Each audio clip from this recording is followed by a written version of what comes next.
tal? ¿Cómo le va? Muy buenas noches. Nueva edición de Al fin y al cabo por Canal C de Cablevisión, como es habitual. Martes, 22 horas en nuestro nuevo horario. Una presencia especial, exclusiva hoy en nuestro programa va a ser la del diputado nacional Claudio Lozano, economista, integrante de Unión Popular, va a hablar con nosotros y con Alfredo Blanco. Con él vamos a desarrollar todos los pormenores que suceden en la economía y hablar de política naturalmente. Va a estar Alfredo, como es habitual, con su análisis de lo que ha ocurrido en Inglaterra y las repercusiones que esto puede tener en el mundo y particularmente en la República Argentina. Y vamos a hablar con Sebastián Viqueira. Sebastián Viqueira es uno de los integrantes que se opone precisamente a la urbanización del ex batallón 141, uno de los verdaderos escándalos de presunta corrupción por parte del gobierno de José Manuel de la Sota y que se concretó concretamente con la aspiración de un grupo económico en Buenos Aires, el de Aurnaquian, que finalmente da la impresión de que nada,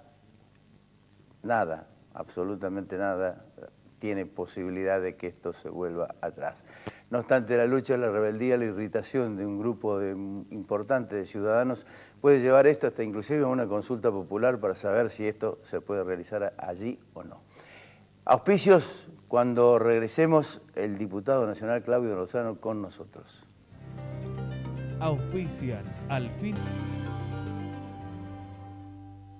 Monsanto ayudamos al campo a producir más alimentos cuidando los recursos naturales. Entrá a Descubrir Monsanto y sé parte de la conversación.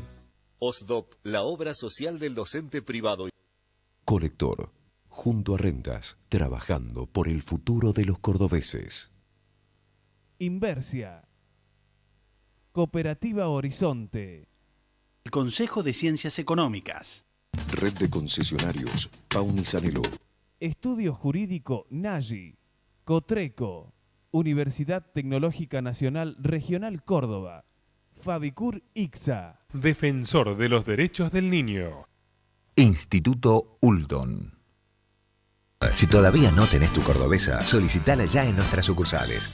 Municipalidad de la Ciudad de Córdoba. ¡La Muni! Centro Robles. Marco Aurelio Sosa. Instituto San Agustín. CIAFA. IMIX. Aberturas Urbantec. Novar. La Anastasia. Doctora Elvia Guzmán. Reina Hada Peluquería.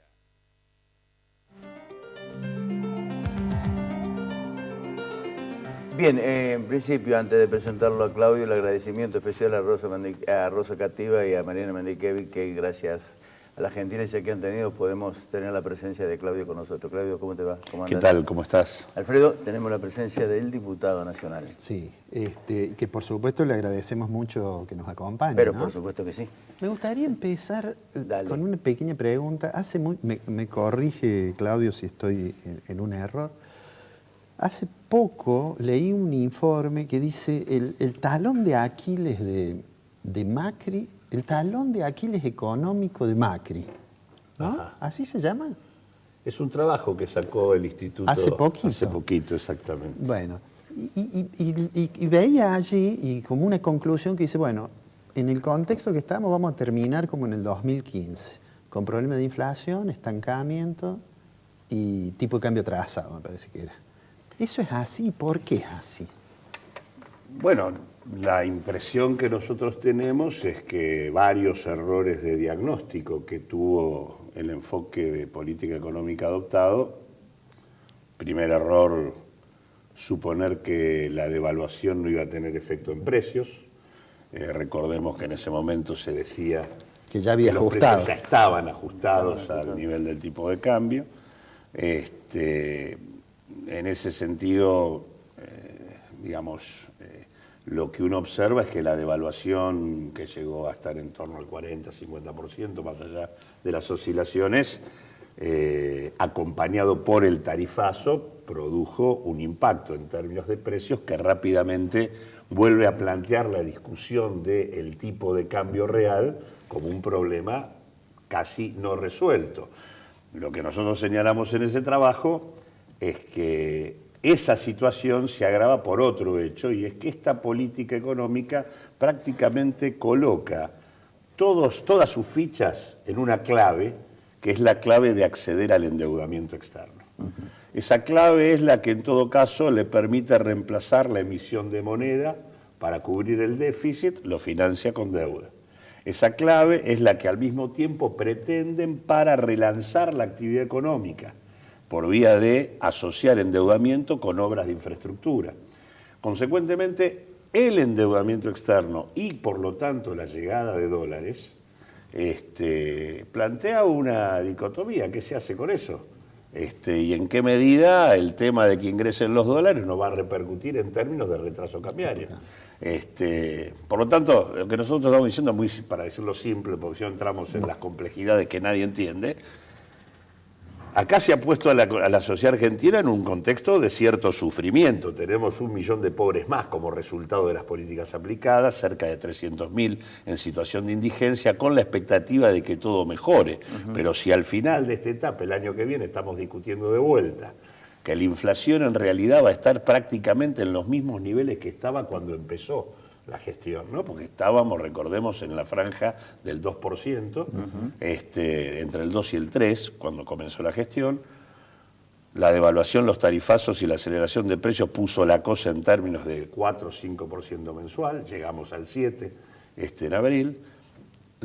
El triunfo va a ser que volvamos a ubicarnos en torno al 2%, y al mismo tiempo el tipo de cambio va a estar discutido otra vez en su nivel, con lo cual a un año después vamos a seguir teniendo un cuadro de estancamiento económico con un planteo de tipo de cambio retrasado y con una situación inflacionaria, pero con otro problema. Tenemos mayor cantidad de pobres y más deuda. Ahora, Claudio, ese es el planteo que estábamos haciendo. Claudio, digo, ¿cómo se salía de esto con un déficit fiscal del 7 y pico %, con un nivel de pobreza muy alto, con un nivel de indigencia muy alto, con 4 años que falta de crecimiento y con un dólar absolutamente atrasado y escasamente competitivo y una afluencia de subsidios impresionante? Es difícil que la Argentina salga del atolladero en el que está sin acuerdos. Nosotros creemos que hacen falta 3 acuerdos. Uno es social, que desde nuestro punto de vista tiene que tener como norte la recomposición del poder adquisitivo de la población y centralmente terminar con la pobreza. Para nosotros habría que haber empezado por el objetivo de pobreza cero como estrategia gubernamental. Usted dijo que se olvidó Macri de ese eslogan. Sí. Y después encima lo aclaró Marcos Peña, porque en realidad dijo que esto era un objetivo de largo plazo, y como todos sabemos, Keynes dijo que en largo plazo estamos todos muertos, con lo cual en realidad uno no sabe más bien ese objetivo para qué fue puesto como eslogan de campaña, pero lo cierto es que nosotros creemos que la inversión de 5 puntos del producto adecuadamente hecha de la riqueza que genera la Argentina todos los años permite que ningún hogar esté en situación de pobreza en la Argentina. Eso se puede hacer, hay que tener políticas para hacerlo, y esto implicaría un shock sobre la demanda interna, pero concentrada en el consumo popular, en las condiciones de vida de la población. Digo esto porque el consumo no tiene una sola forma, tiene diversas. Una cosa es que yo concentre el consumo en los sectores de altos ingresos, otra cosa es que concentre el consumo en las condiciones de vida de una parte importante de la población que se encuentra postergada. Para nosotros eso puede calzarse con un pacto de carácter productivo asociado a relanzar el proceso de inversión, y eso tiene que estar articulado con un pacto fiscal que implica una reforma tributaria de carácter progresivo y un reordenamiento general de la estructura del gasto público. Pacto social, pacto por la inversión y el cambio productivo y pacto fiscal son 3 claves de una Argentina que debemos discutir. Lamentablemente, ni el eslogan de pobreza cero se ha puesto en el centro del tablero, tenemos 1 millón de pobres más. La idea de la concertación y el Consejo Económico Social, que era también parte de los argumentos que planteó Cambiemos en la discusión de la campaña, tampoco aparece. Nosotros no compartimos la idea de que la inflación se resuelve por la vía de, del control de la emisión monetaria. La verdad que eso nos parece que es una argumentación vieja.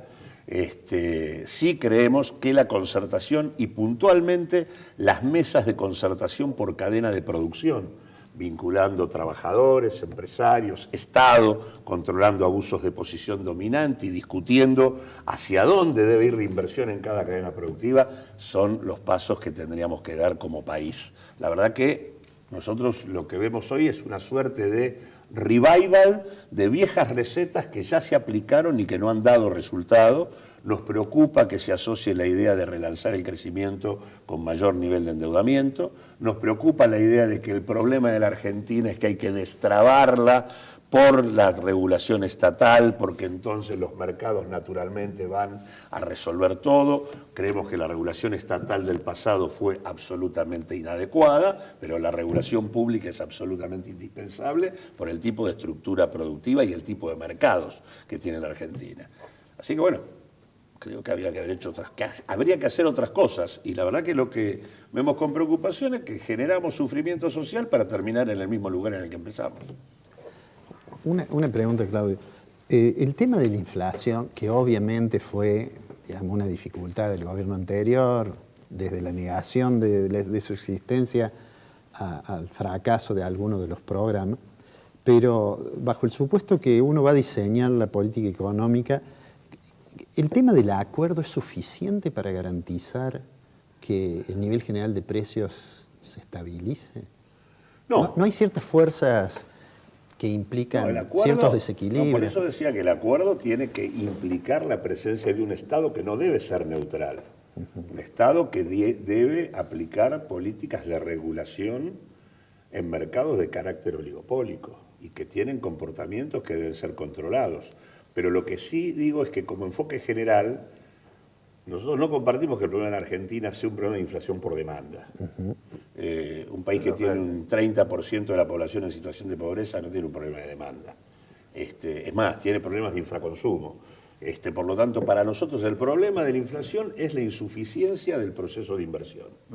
Y consecuentemente hay que trabajar en ese punto. La concertación es un marco para ponerle límites con respaldo social a los abusos de posición dominante y para discutir el proceso de inversión. Y el proceso de inversión en la Argentina está obturado por tres problemas. Uno, por el volumen de pagos de deuda pública que nosotros hacemos. El problema de la deuda sigue siendo un problema para la formación de capital en la Argentina. Y desde nuestro punto de vista, eso no tiene una solución financiera. Cosa que, solución política. Claro. Segundo tema, el tema de la fuga de capitales. Argentina es un país que tiene 250.000 millones de dólares de deuda pública sobre el Estado Nacional y que tiene 400.000 millones de dólares de los millonarios argentinos en el exterior o fuera del circuito económico de la Argentina. Bueno, entonces, es más, 2003-2015, en esos 12 años, se fugaron de la Argentina 102.500 millones de dólares. Sobre 165.000 millones de dólares que se acumularon como saldo comercial positivo, se fugó el 62% de ese saldo. Bueno, ese es un segundo aspecto que afecta el proceso de inversión de manera brutal. Y el tercer punto es la extranjerización de la economía argentina, donde la remisión de utilidades que hacen las transnacionales está en el orden del 75% de sus utilidades. Entonces, si nosotros no discutimos el problema del endeudamiento, el problema de la fuga de capitales vinculada a los principales capitales locales y el problema de la extranjerización de la economía, no discutimos el proceso de inversión. Entonces, eso es lo que hay que debatir. Ahora, la liberalización del mercado cambiario, la unificación cambiaria, como se le llame, sumado a esta iniciativa de exteriorización de activos, no sé cómo se llama exactamente, el blanqueo. ¿Eso no va a disminuir al menos el flujo de salida de capitales? Aparte de esa salida, ¿no era consecuencia de algunas restricciones? No, en realidad las restricciones aparecen para frenar la salida. Sí. En realidad es al revés. La salida empieza previo. El proceso de salida de capitales en el periodo 2003-2015 empieza a darse de manera significativa a partir del 2005. Va creciendo y llega a niveles ya muy importantes en el 2011, que es el momento donde se aplica el cepo. En realidad, a partir del cepo baja sustancialmente la salida. En general, las medidas restrictivas siempre aparecen a último momento. No es que hay una regulación previa y como consecuencia de eso se sale. En realidad, de manera insólita, la Argentina, en un contexto de crecimiento a tasas del orden del 7, 8, 9%, alguna vez sabremos exactamente cuando tengamos las cuentas nacionales como corresponde, pero digo, creciendo, había fuga de capitales. Digamos, hay una tendencia hay una reticencia inversora de los capitales dominantes en la Argentina que es independiente del ciclo económico. Se da en contextos recesivos. ¿Y eso acá y en otros países de la región? No, el volumen de capitales fuera que tiene la Argentina no es equiparable a lo que ocurre con el resto de los países de América Latina. ¿Por qué será? ¿El problema de confianza? Mirá, yo te diría que obviamente el tema de confianza es un elemento. Si uno toma la génesis, porque esto comienza a partir de mediados de los 70 de manera significativa, y el proceso de fuga de capital está fuertemente articulado con el fenómeno del endeudamiento externo y del endeudamiento externo de los capitales privados. En realidad hay un fenómeno de endeudamiento externo en los capitales privados, valorización financiera, transferencia de deuda al Estado y fuga de capitales. Y a partir de allí, ese proceso se sostuvo y se mantuvo. Yo te diría que la idea de la confianza como explicación del problema no alcanza. De hecho, luego de la liberación del mercado cambiario, luego de la asunción del actual gobierno, que, dada la procedencia del presidente de la Nación, dada las figuras que integran el gabinete, estamos teniendo un gabinete de CEOs, gerentes, ¿no?, de las principales bancos y empresas transnacionales de la Argentina gobernando y sentados en los ministerios, la fuga de capitales del primer trimestre está en el orden de los 6.000 palos. Del primer trimestre de este año. De este año. O sea que no es que están gobernando y hay una lógica. O sea que el remanente de lo que se consiguió para recibir los fondos se lo llevaron todo. Y te diría que una parte financió eso. Lo que digo es, yendo a una explicación más económica, yo lo que sí creo es que en una Argentina donde hay posiciones dominantes ganadas por algunos capitales en mercados muy importantes que les permiten hacer rentas extraordinarias, me refiero a mercados vinculados a la soja, al petróleo, bancos y demás.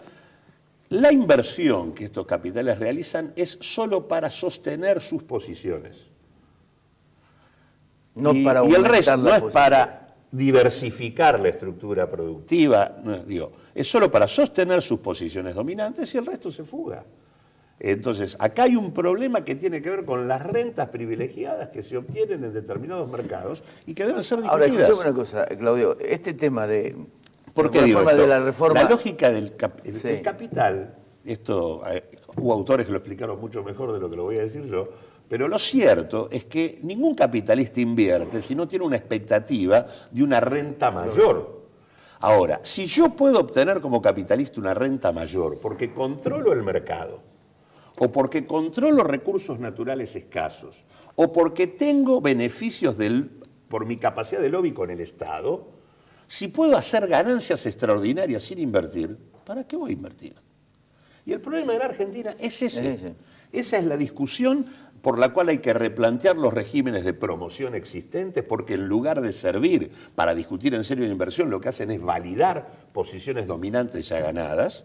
Por eso hay que discutir la morfología y las características de cada mercado. Por eso hay que discutir en serio la inversión. Yo digo, acá se debate el tema de la inversión extranjera como si la expansión extranjera no estuviera en el país. El país tiene una participación del capital extranjero, sobre todo luego de lo ocurrido en la década de los 90 y lo que se mantuvo en esta, muy significativa. De las 200 empresas más importantes, 115 son extranjeras y ocupan los principales complejos productivos, comerciales y financieros de la Argentina. Entonces, no es que la inversión extranjera no está, está.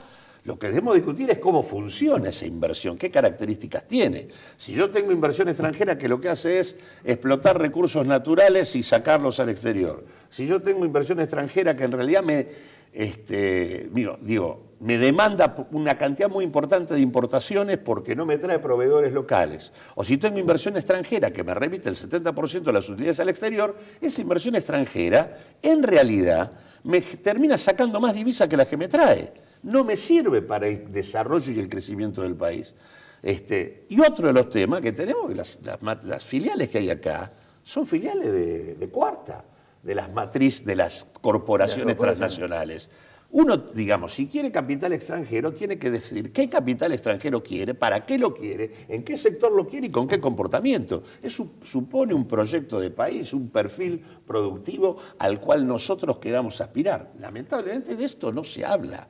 No hay una sola palabra de este gobierno hablando de qué norte productivo tiene. ¿Eso es improvisación, torpeza?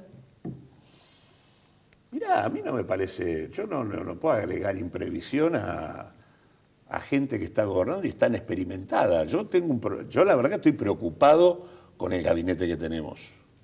Estoy preocupado, porque, la corrupción es un fenómeno en donde uno utiliza los cargos públicos para que los recursos públicos tiendan a sostener beneficios privados, ¿no?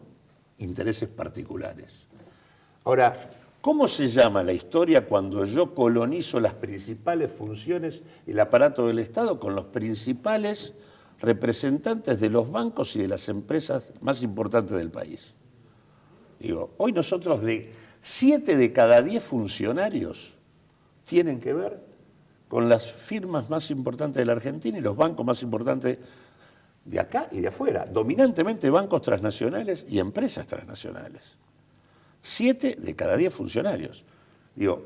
La verdad, si uno tiene un ministro de Energía que es accionista de una empresa petrolera y luego en la importación de gas uno tiene a esa empresa petrolera como la principal referente del gas importado, a precios además escandalosos, la verdad que uno tiene la posibilidad de sospechar que está subordinando la política pública al interés privado.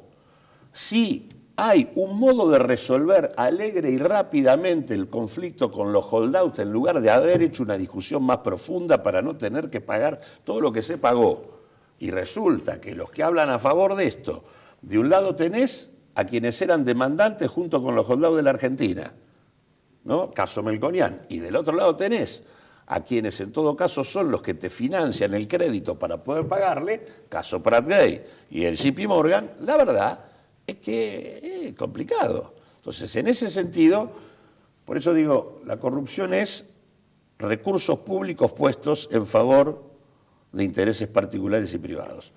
Cuando uno coloniza el gabinete con los sectores más importantes de la economía del país, se corre el riesgo de perder el papel que tiene que cumplir el Estado, que es representar el interés público. ¿Vamos a un corte? ¿Les parece? Ya volvemos.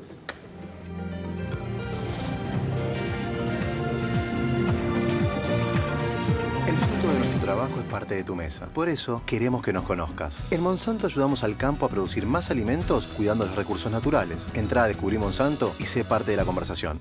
OSDOP, la obra social del docente privado y su familia, informa a sus afiliados que las 24 horas del día, los 365 días del año, tienen a su disposición el servicio telefónico 0810-122 OSDOP para solicitar información, realizar sugerencias, efectuar consultas y presentar reclamos.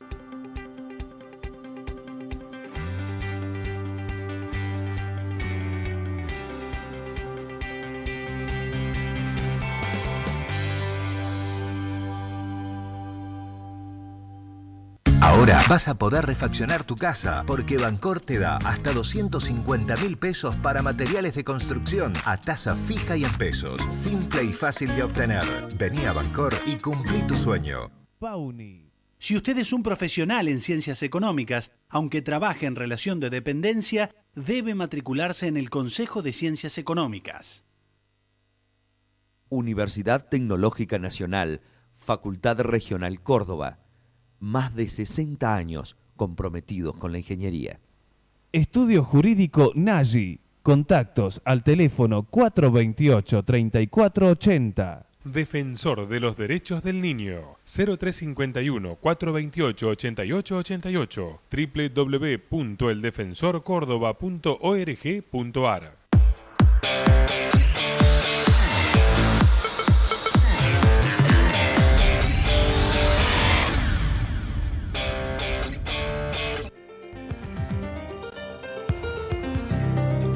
Bien, estamos dialogando con Claudio Lozano, diputado nacional, economista, pero es ineludible no hablar de política.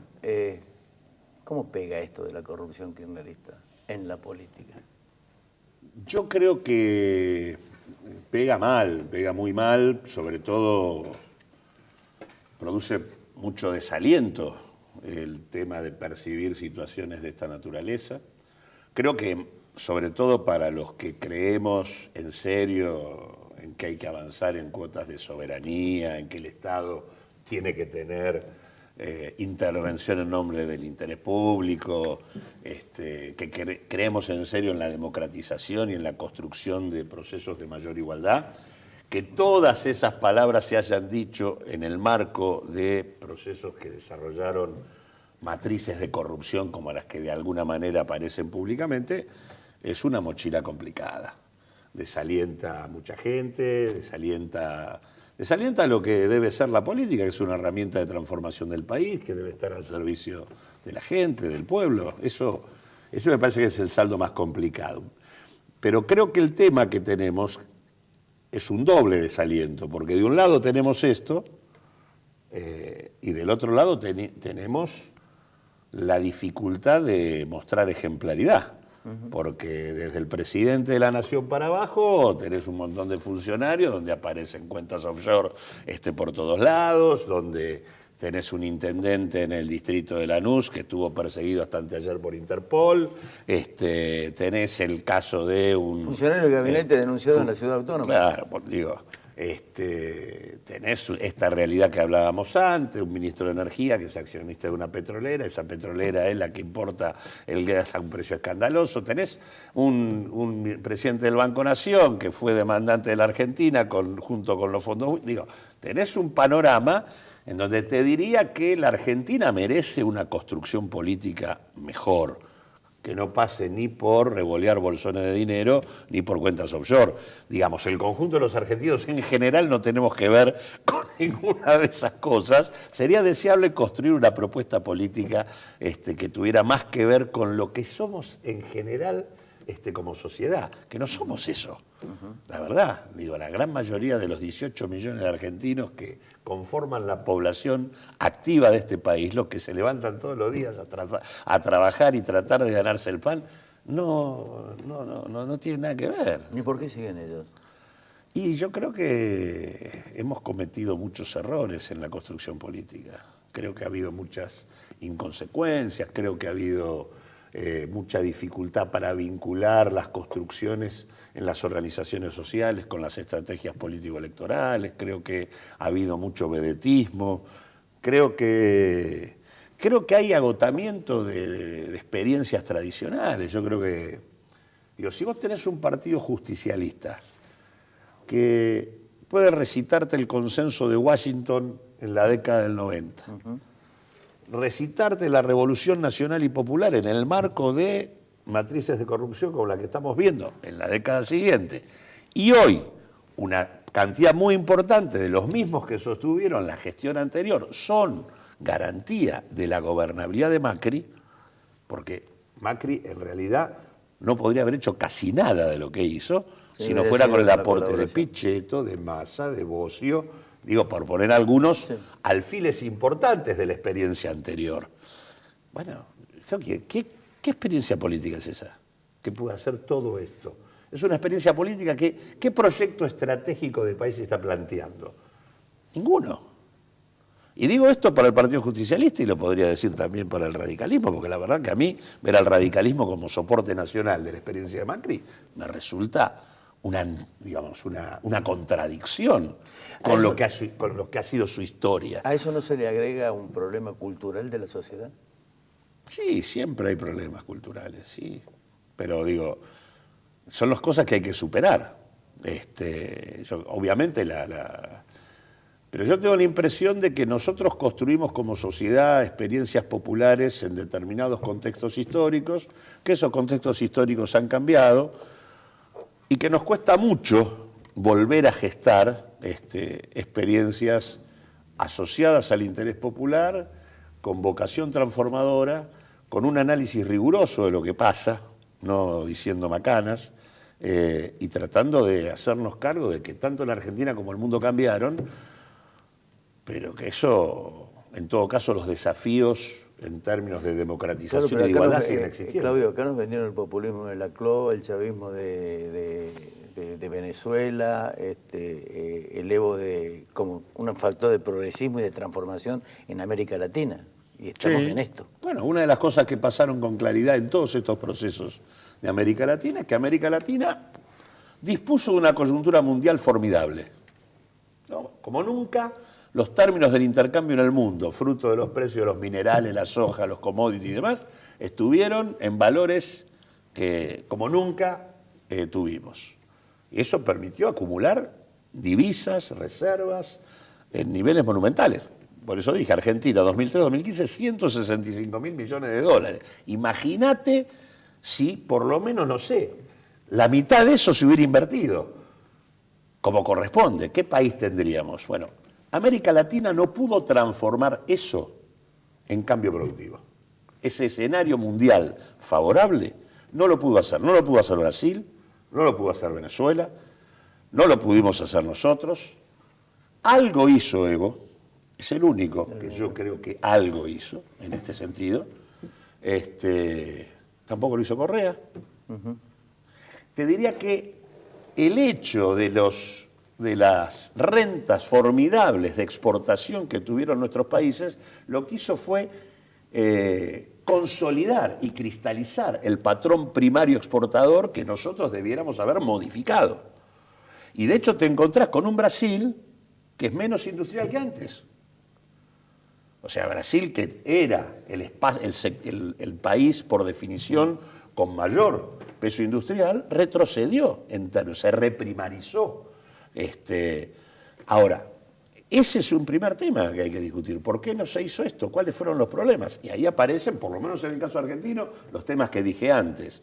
Nosotros, de esos 165.000 millones de dólares, se nos fueron 63.000 millones de dólares en pago de deuda pública, 102.500 millones de dólares en fuga de capitales, cerca de 30.000 millones de dólares de transferencia de utilidades al exterior. Es decir, lo que nos reventó la capacidad para invertir son estos problemas. Si no se discuten estos problemas, no se van a resolver.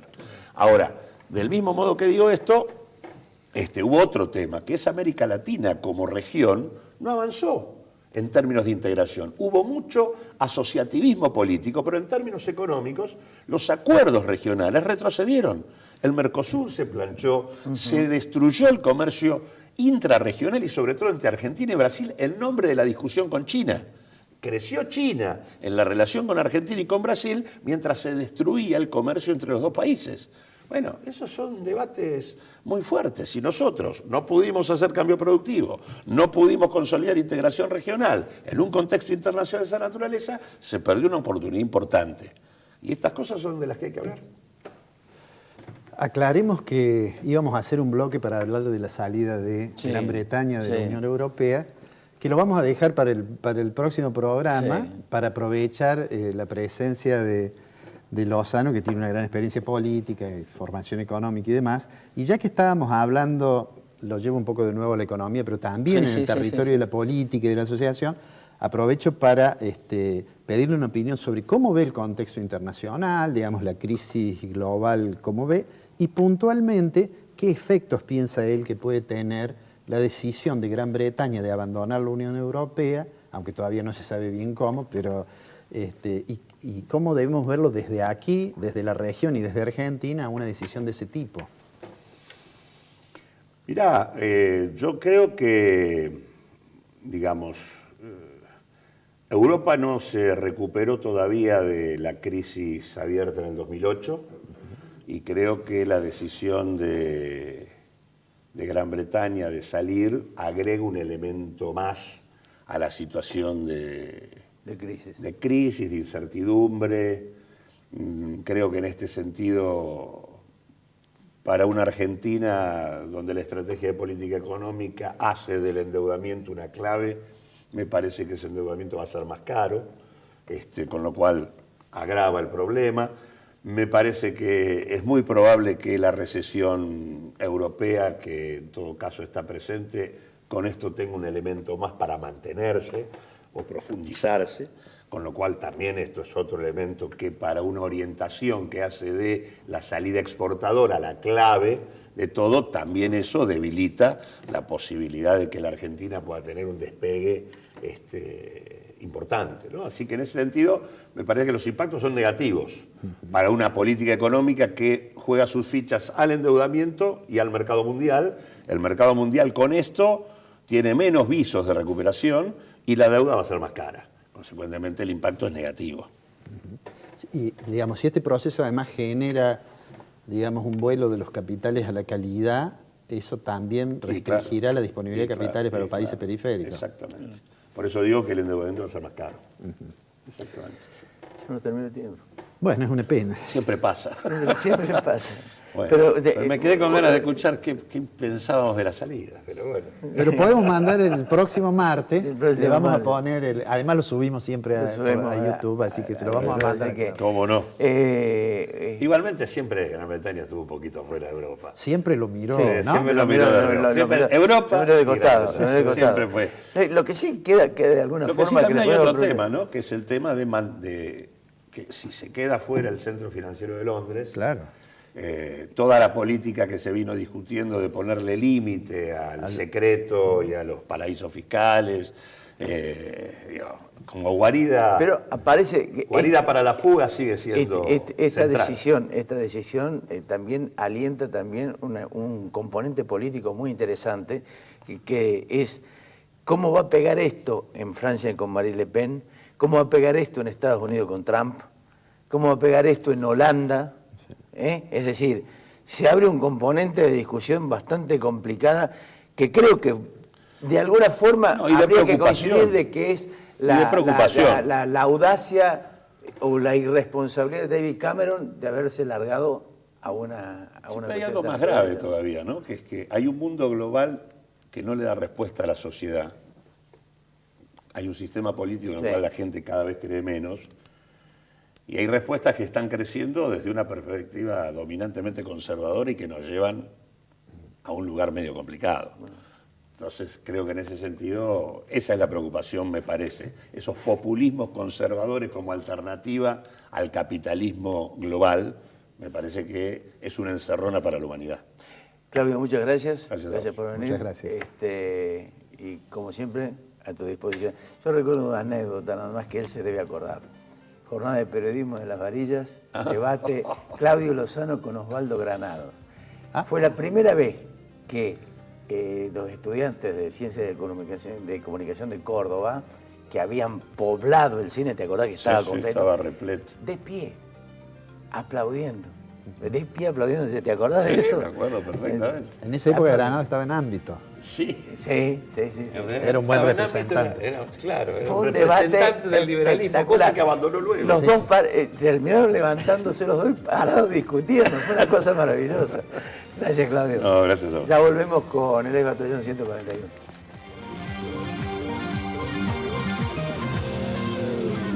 La calidad, nuestra pasión. La satisfacción del cliente, nuestra obsesión.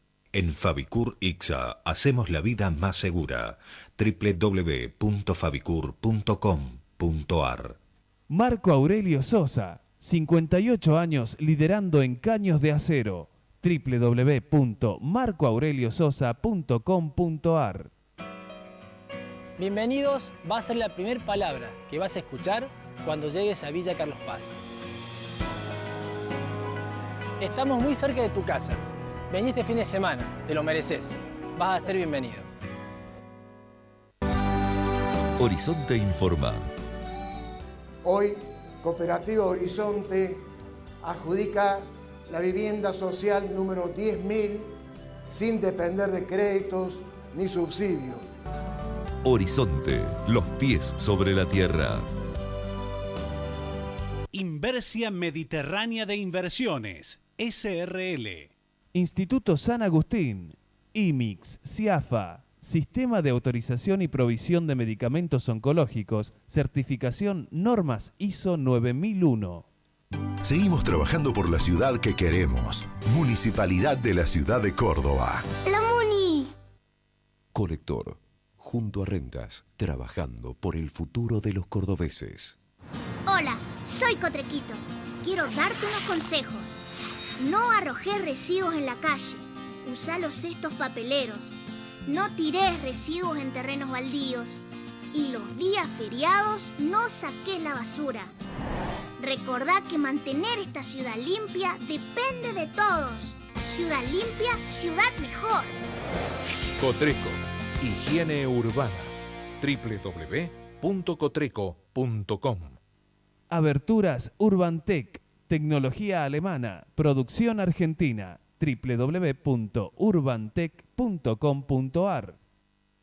Centro Tomografía Computada Córdoba Sociedad Anónima. Instituto Ulton, líder en diagnóstico por imágenes. Primer instituto de cirugía ambulatoria mínimamente invasiva del interior del país. Avenida Vélez Arfiel 562, Córdoba, Argentina. Teléfono 0351 426 7700.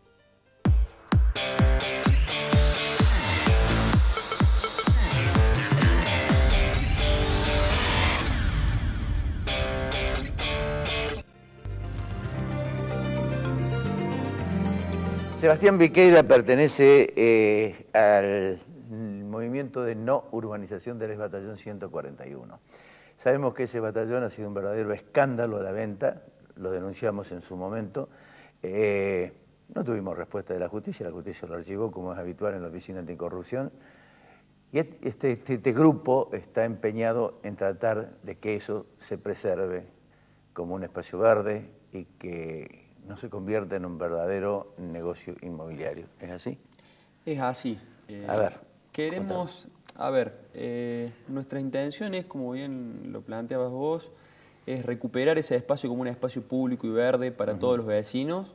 Con eso, equilibrar la cantidad de superficie verde de calidad en la ciudad para todos los vecinos y además evitar lo que creemos va a ser un seguro colapso de los servicios públicos de una zona que ya los tiene colapsados. Nosotros, luego de la participación en la audiencia pública en la Secretaría de Ambiente, nos fuimos muy satisfechos, primero porque se demostró que cuando esas herramientas se publicitan como es debido, la gente participa y participa con fundamentos muy importantes, porque no solamente hubo profesionales, sino que hubo vecinos comunes que realmente participaron con mucha seriedad y con mucha sensatez y solidez en las cosas que decían, y uno se quedó con la sensación de que desde el proponente, es decir, de la Corporación América, solamente se ofrecieron eslogans, discursos publicitarios, digamos, con un tono de mucho marketing, y sobre todo evidenció una ausencia muy importante de parte del Estado, fundamentalmente municipal, y con esto, digamos, quiero salir. Esto no es solo una cuestión de una gestión municipal, es un problema, digamos, estructural del Estado en lo que tiene que ver con el uso del suelo en la ciudad.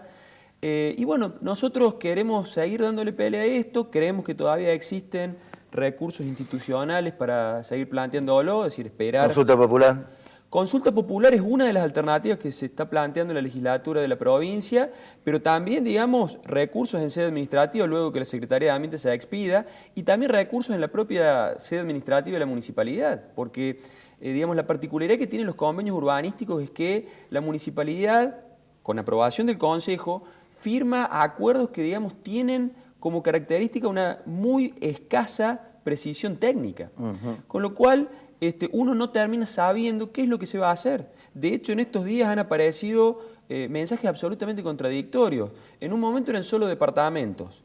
Ahora se habla de que se van a hacer centros comerciales, supermercados, una iglesia. Ahora apareció un hospital también. Un hotel. Un hotel. Con lo cual uno definitivamente no sabe qué es lo que va a pasar en ese predio. Lo único que están seguros que es un gran negocio. Es que son 446.000 metros cubiertos y que va a ser un enorme negocio inmobiliario.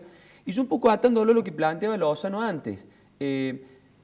Evidentemente las inversiones en la ciudad son importantes, generan trabajo, pero uno tiene que pensar qué tipo de inversiones quiere también. Así es. Porque si esta inversión se concreta y si esto se traduce en pasivos ambientales y urbanísticos para la ciudad, por la pérdida del espacio verde y por el colapso de los servicios, esos pasivos ambientales van a ser asumidos por el conjunto de la sociedad a través de los impuestos, con endeudamiento o con aumento de las tasas municipales. Con lo cual son cuestiones a pensar. Nosotros lo planteamos, digamos, que esto hay que analizarlo antes que las cosas sucedan. Cuando esto esté terminado va a ser demasiado tarde. Va a ser demasiado tarde. Con lo cual, insisto, y es por eso que nosotros seguimos, digamos, a pesar de las dificultades, de tener enfrente a un monstruo desde el punto de vista económico como puede ser la Corporación América, aunque, digamos, la provincia y la municipalidad hayan estado vinculados a los acuerdos y a la venta del terreno, creemos que la pelea hay que darla, y si pasa, que pase a pesar nuestro, pero no por nuestra pasividad, digamos. Creo que son cuestiones en las que como ciudadanos tenemos que involucrarnos activamente porque tiene que ver con nuestra ciudad. Con nuestra Hay una vida. cuestión maquiavélica también utilizada precisamente tanto por la provincia como la Corporación América, que es la fuente de trabajo, es decir, la importancia que significa eso como fuera, pero estamos de acá 10 años, de acuerdo al proyecto de ellos. Es decir, que la fuente de trabajo también es muy reducida en función de lo que se vaya a hacer, ¿no? A ver, evidentemente que la fuente de trabajo en un contexto como el que estamos es algo importante.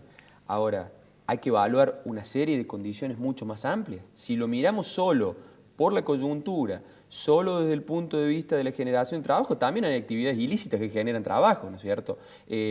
Insisto, yo creo que hay que buscar un equilibrio que en este caso me parece no se está dando.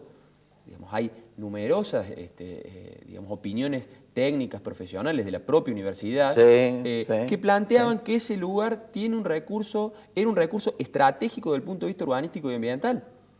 Con lo cual, perderlo no solo contraría el sentido común, sino hasta las propias normas que nos rigen. La Carta Orgánica Municipal expresamente obliga al municipio a tutelar esos espacios estratégicos. Además hay un dato singular que hay que decírselo también a la sociedad. Yo recuerdo que Jorge Gait, cuando hizo la tasación desinteresadamente y gratuitamente de esto, también elaboró un proyecto de inversión en ese momento. Estamos hablando del año 2005, 2004, 2005, 2007. No, pero la tasación se hizo antes, se hizo mucho antes, se hizo en el año, entre el 2003 y el 2007 se hizo la tasación, fue cuando apareció el tema de la venta, cuando apareció que tenían que haber depositado 10 millones de pesos y no lo depositaron jamás, nunca se supo. En aquel momento el secretario de la Gobernación era Marcelo Falo, nunca supo explicar los pedidos de informe que hacíamos con respecto a ese tema. Y en ese momento creo que la construcción, de acuerdo a una normativa que tenía la administración del juez en ese momento, era de 5 pisos. Ese negocio significaba 1.200 millones de dólares, pero a 3 pesos.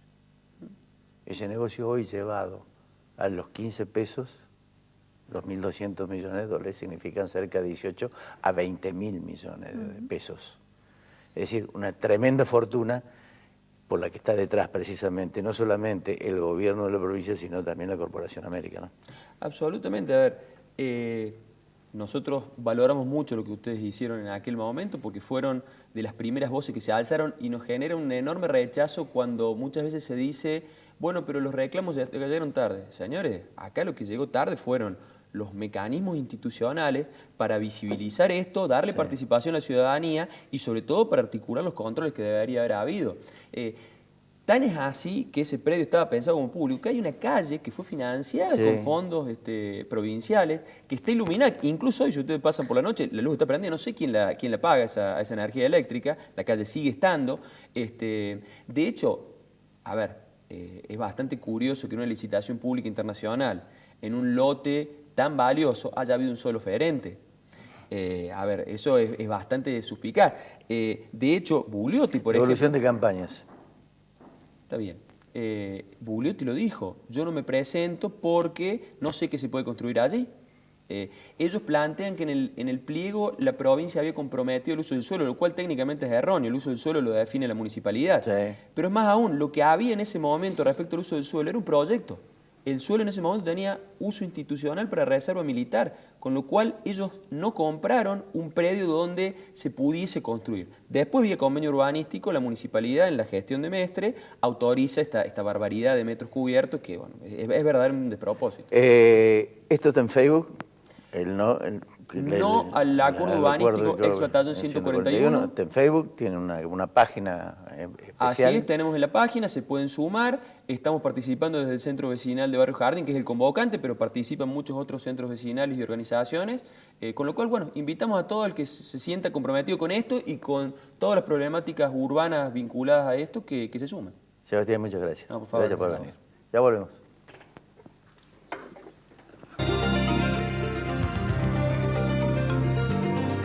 Buena comida, 24 de septiembre 1035, Barrio General Paz.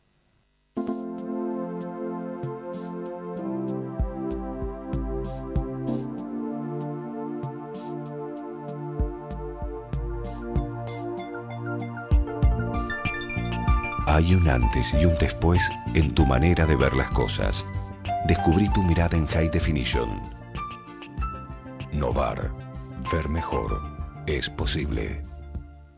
Restaurant Concert El Arrabal, Belgrano 899. Arte, calidez, sabor y tango.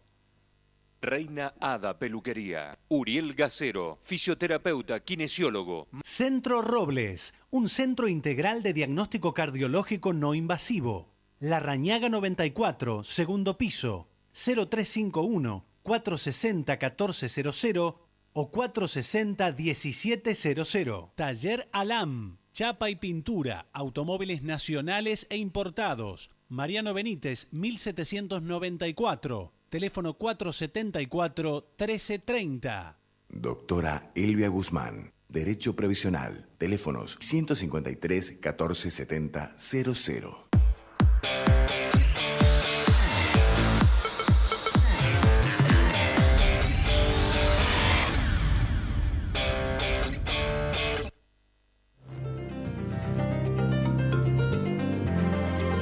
Bien, hablábamos con Viqueira y con Alfredo de la Claridad de Lozano, ¿no?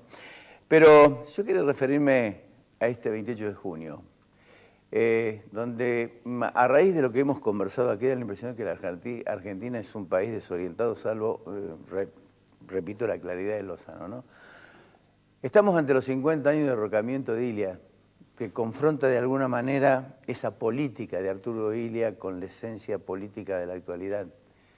Aquella política era un pilar, o era el pilar de la democracia, donde la honestidad y los principios tenían valor.